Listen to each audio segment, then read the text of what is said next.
This is your FBI.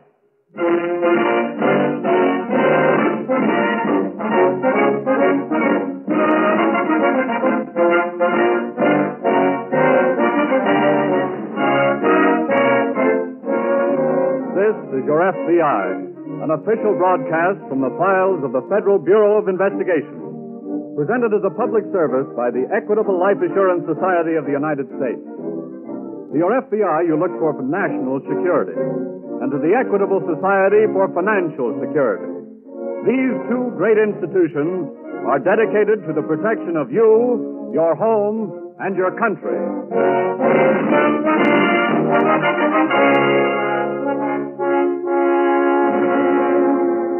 Tonight, the story of a crime against society, grand larceny.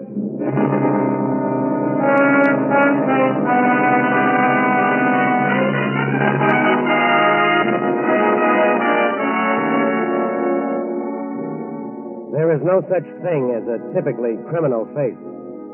A criminal can look like the most respectable citizen. Beneath the surface, he may be a counterfeiter or a pickpocket or a safecracker.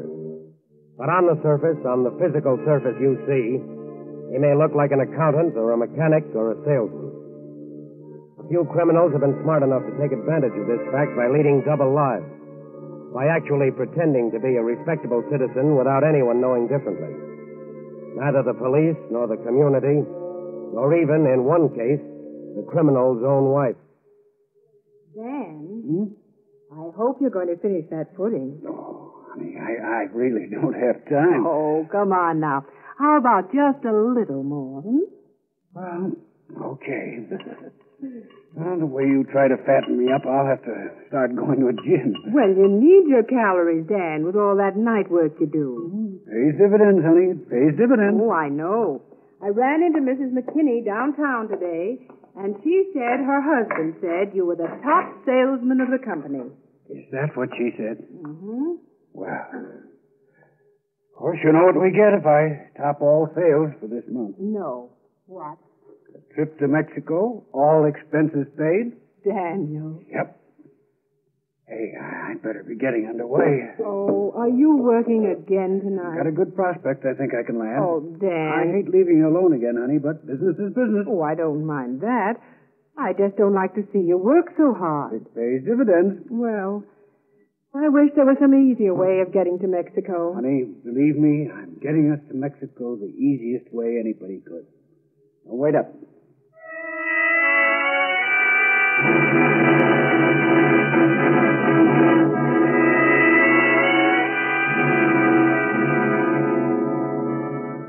To his wife, to his community, to the world, Daniel Hawley was a hard-working citizen. And he was a salesman, a good one, during the day.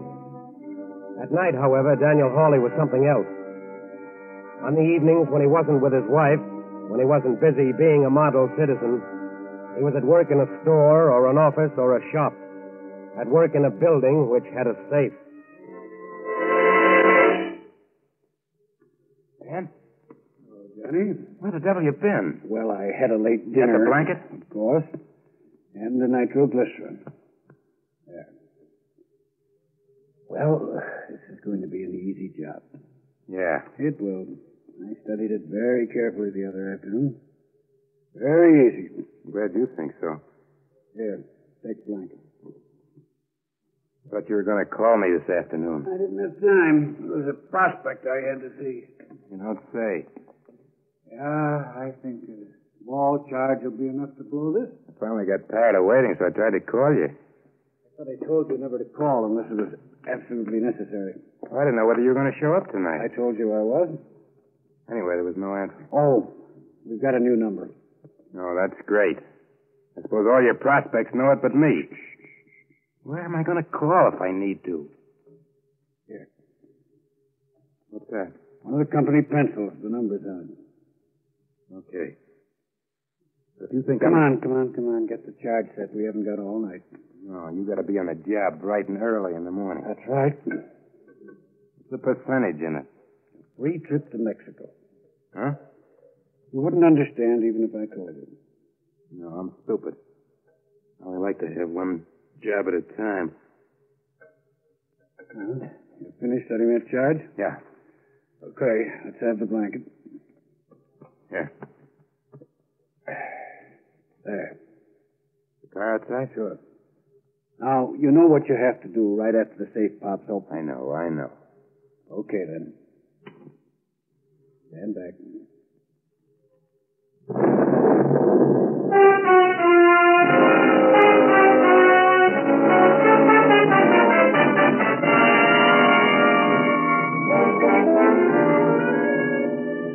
There can't be a perfect crime because there isn't a perfect human being. Criminals, like the rest of us, make mistakes, but theirs are more costly. And that safe which Daniel Hawley cracked with jewels for military precision instruments belonging to the United States. They weren't worth much, but just by taking them, he made one small mistake. One very little mistake, which was the worst he could make. He violated a federal law and thereby challenged the FBI. Did you get all the evidence the sheriff had, Will? Yes, right down to fingerprints. Any good ones? Not too good from this last job. But there were very clear ones from some of the others. Oh? They're being checked in the laboratory now. Say, how many jobs has this fellow pulled, anyway? Well, there's no way of knowing yet whether he was in on all of them. But in the last 3 years, there have been 14 burglaries in that district. All safe tracking? Yes, and all done in the same way. Come in. Oh, hello, Helen. Here's a teletype on those fingerprints. Fast work. Did you get anything? We sure did. Here's the file we have on the gentleman. Thanks, Helen. You're welcome. Well, seems he's an old hand at the game. Really? His record goes back to 1930. Between then and 1938, our friend was arrested 4 times. Oh. Petty larceny, attempted assault, burglary. What about after 38? Nothing. He got out of prison then and apparently has just disappeared. No record of his possible whereabouts. No. What's his name? Kaler. Joseph Kaler. Description? Yes. 5'10" and a half, heavy set, brown hair, brown eyes, no distinguishing marks. Just average looking. Yes, that's what he looked like in 1938, 7 years ago. So about all we know is that he has a record. And the sheriff doesn't have any more on him either. Nice blind alley. Well, he made the mistake of leaving his fingerprints around. He made the mistake of violating a federal law. Maybe he's made another one we don't know about yet. Well, if he hasn't, maybe he will. No maybes about that. They always do.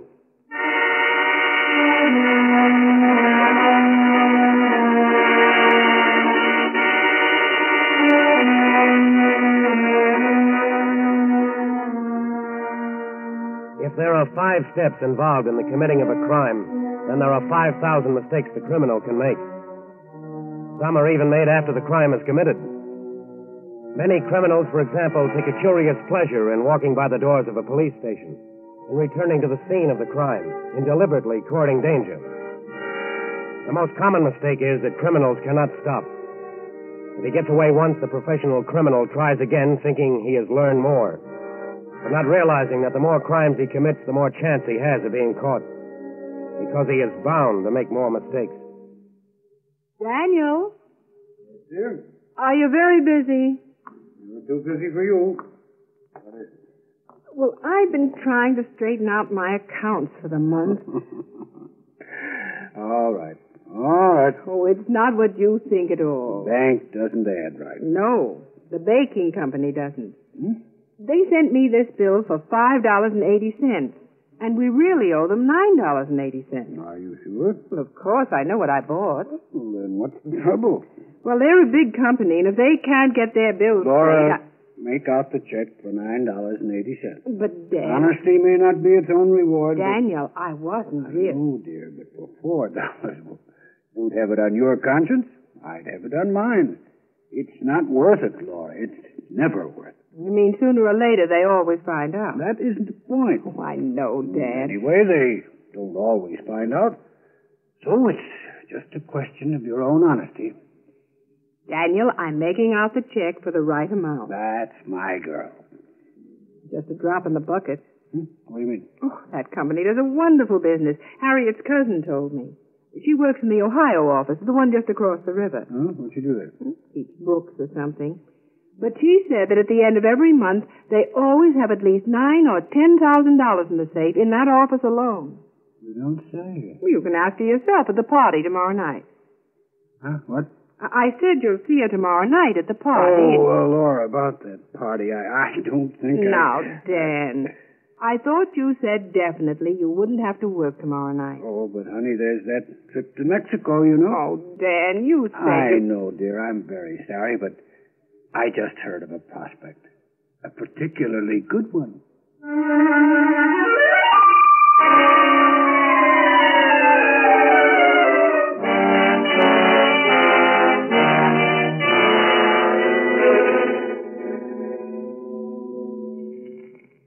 You ready, Johnny? Yeah. Okay, stand back. Nice and neat, John. Nice and neat. Not bad. I hope there's as much dough inside that safe as you think. Why shouldn't there be?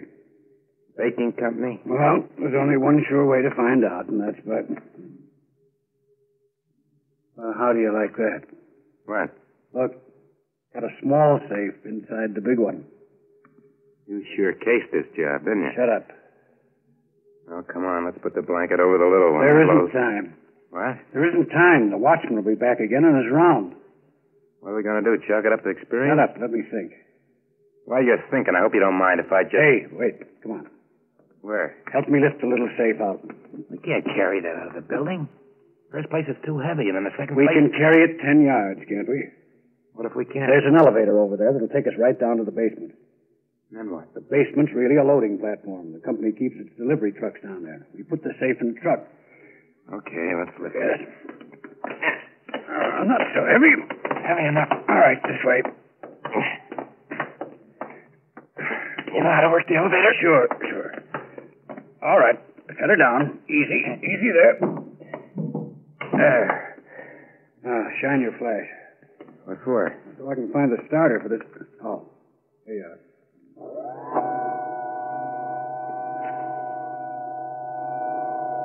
Hope that watchman's hard of hearing. Yeah. Just hope he's on the other side of the building. Thought you said he was. That's where he's supposed to be. Which truck? Hmm? Okay. Let's pick her up and dump her on the back of this one. Lifting wallets is a lot easier on the back. Yes, but there's a lot less in them, too. All right. Now set her down. Easy.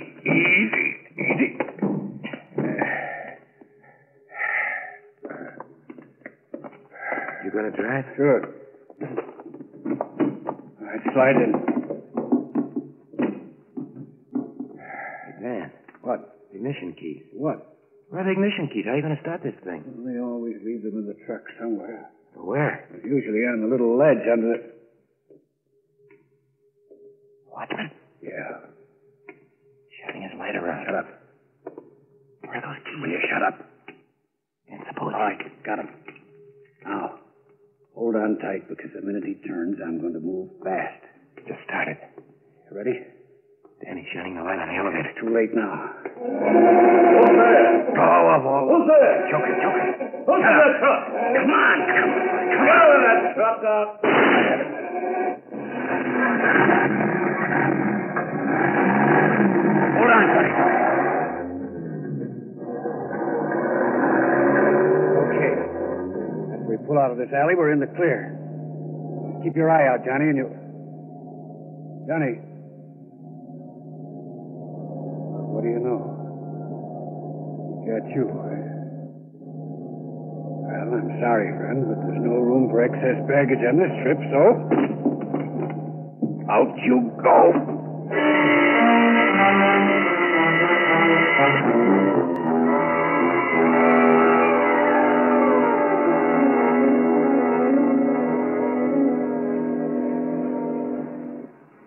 This is the way you figure it, Will. I lifted the small safe out here, then carried it over there to the elevator. Sure. Anything yet on the one who was found shot? No, except he wasn't the one we were looking for.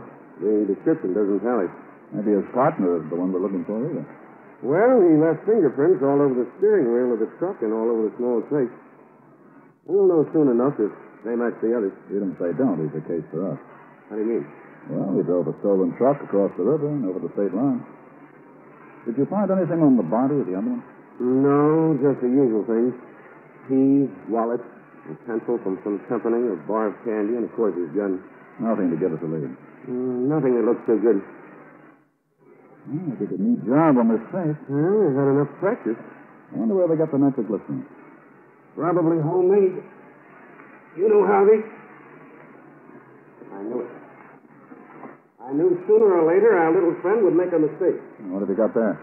You know how these boys always cover a safe with a blanket when they crank it? Sure. Well, here's a piece of that blanket. This time, Mr. Kaler, or whatever he calls himself, left his visiting card.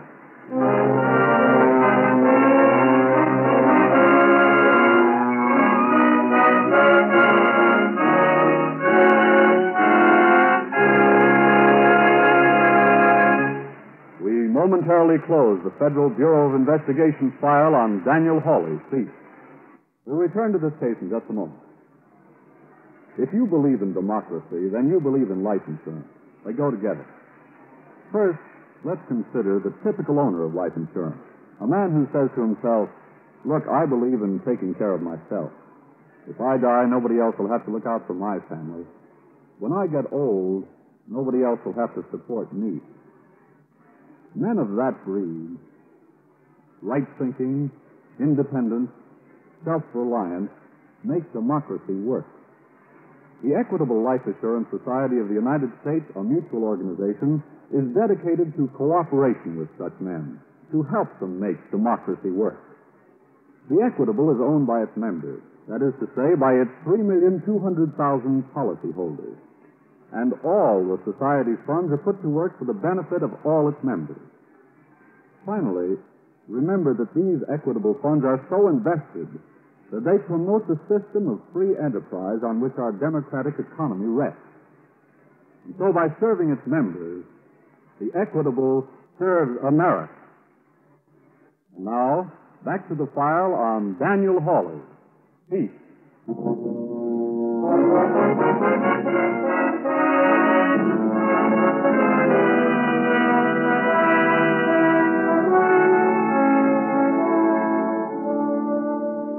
Crimes which would have been left unsolved years ago can be solved today and solved quickly for one reason: laboratory work. That's why the FBI has built up its own laboratory until it is now the best in the world. Years ago, a small piece of a blanket would not have been a clue. But in the Hawley case, it was the lead the special agents had been waiting for. They sent the piece of cloth immediately to the laboratory and had it analyzed. Had the texture, the weaving, the thickness, the dye, every conceivable element in that piece of blanket analyzed until they found who manufactured it. From the manufacturer, they found in what areas that type blanket was sold. They kept narrowing down the hunt until at last they found the only store in the vicinity of the burglaries which had that blanket for sale. We don't have that blanket anymore. It's wool, you know. Wool blankets are hard to get these days. How long has it been since you've had it in stock? 2 years now, maybe even more. And I guess you wouldn't remember who you sold it to. No, but I could find out. You could? Sure. That was a pretty fine blanket, you know. When they came in, I called all my charge customers and said, grab them while you can. Did they all buy blankets? No, sir, I didn't have enough to go around. Why, one customer alone bought half a dozen. Who was that? Well, I couldn't tell, except it was one of the charge customers. How many charge customers did you have then? Several dozen. I see. Do you have a list of who they were? Sure. But, how are you going to pick out the one you're looking for? We'll pick him out. There's 34 names. I know. But I think we'll pick out the right one.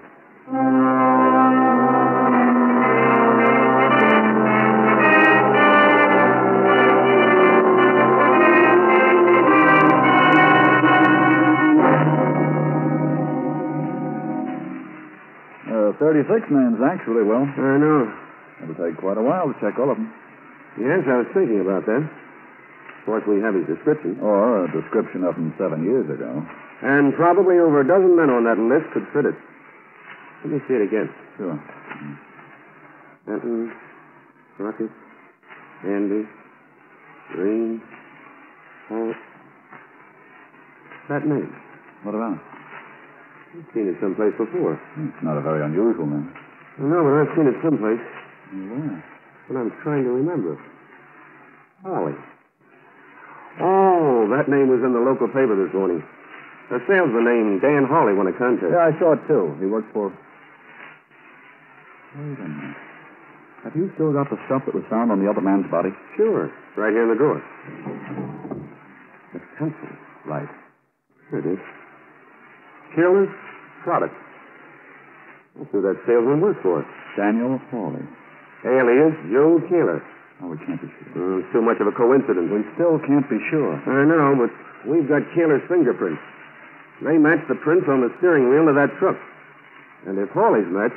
Well, suppose we visit Mr. Hawley and see if we can get his print.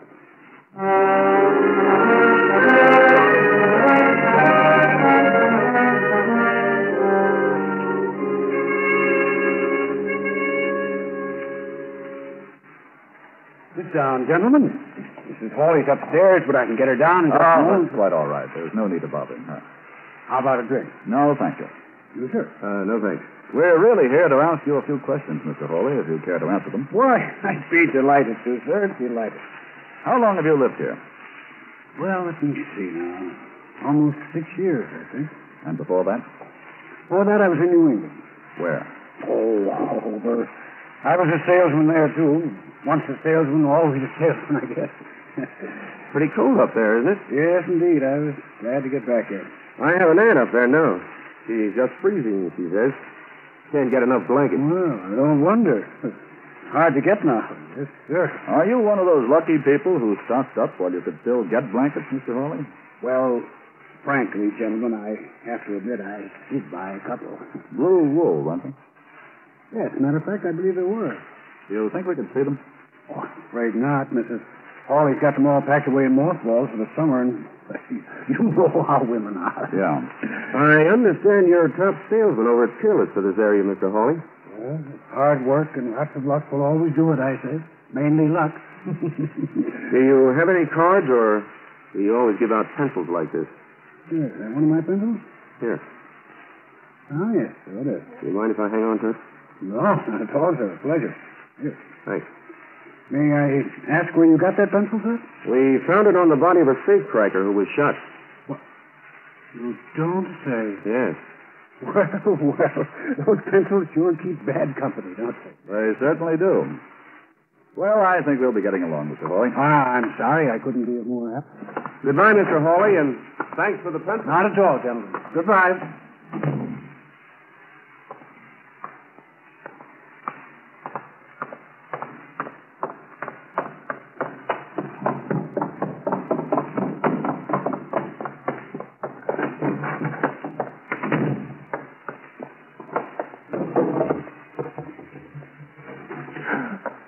Daniel, what in the world are you doing? Why, Are you packing?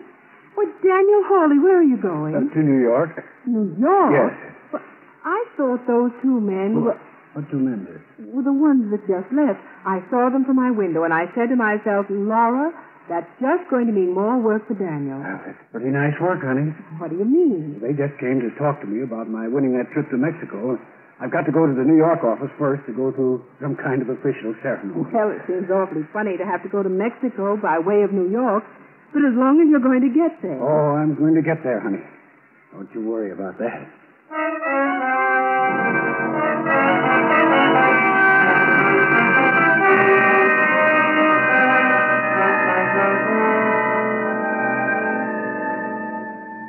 The FBI never makes an arrest until it is sure of its facts. But at the same time, a suspected criminal is never left on watch, is never left free to disappear before absolute proof can be obtained. Daniel Hawley knew he had left his fingerprints on his own pencil. He knew those prints would be matched with those he'd left on the steering wheel of the stolen truck. He knew the FBI would soon have absolute proof. And so he packed his bag, got in his car, and drove to the town railroad depot. When's the next train? Why, hello, Mr. Hawley. Hello. When's the next train? There's one due in right now. Let me have a ticket. Ticket? Yes. Don't you care where she's bound for? What? Oh, of course. Well, maybe you won't want to take her. Well, where is it bound for? Let me see now. Yes. New Orleans. That's fine. Just where you're going, huh? Yes. Let me have a ticket. Well, now, ain't that a piece of luck? Look, now? will you let me have a ticket or I won't make the train? Yes, I'm getting it as fast as I can. Hey, you sure are upset today, Mr. Hawley. Hurry, that's all. I'm just in a hurry. Well, here's the ticket. That'll be... Don't worry, keep the change. Yeah, well, Mr. Hawley, don't you want the balance of the change here? Take your bag. No, that's all right. I'll handle it myself. Keeler. Yes? Going someplace, Mr. Keeler? Well, Or should I say Hawley? You better get aboard, sir. We're pulling out. He's changed his mind. Yes, I don't think I'll be going after all.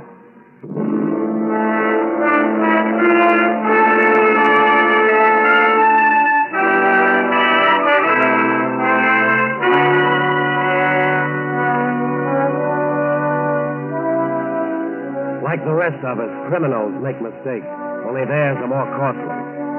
One small mistake can mean years in prison. But the worst mistake a criminal can make is to violate a federal law. Because when that happens, he finds himself up against the very thing that all criminals try to avoid, the FBI.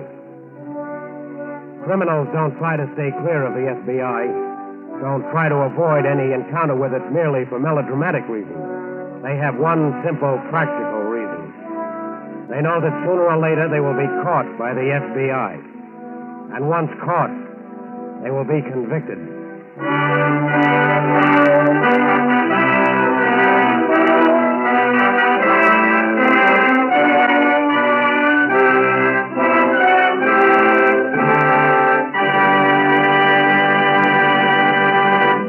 You'll hear about the file on next week's case in just a moment.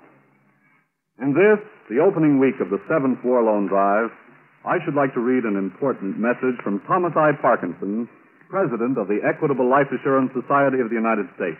I quote, "In every war loan drive, America has never failed to go over the top. And one factor in this unbroken record of success is heavy bond buying by life insurance companies. In both the 5th and 6th war loan drives, the Equitable subscription was larger than that of any other life insurance company. Larger, in fact, than any other single subscription of any kind. In the present drive, the Equitable will again be one of the leading subscribers. In addition, funds of this society are heavily invested in the great industries that have broken records manufacturing weapons of war, and in the railroads that have done such a tremendous job of wartime transportation. And that is why we say that in wartime, Equitable dollars are fighting dollars. And at all times, they are security dollars. For you, your home, and your country.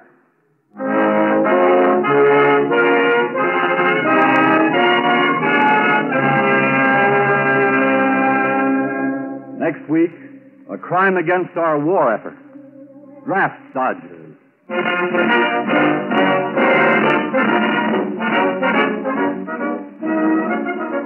The incidents used in tonight's broadcast are taken from the files of the Federal Bureau of Investigation. However, all names used are fictitious, and any similarity thereof to the names of persons living or dead is accidental. Tonight, the music was composed and directed by Van Cleve. The author was Lawrence MacArthur, and your narrator was Frank Lovejoy. This Is Your FBI is a Jerry Devine production. And now this is Carl Frank speaking for the Equitable Life Assurance Society of the United States and inviting you to tune in again next week at this same time for This Is Your FBI.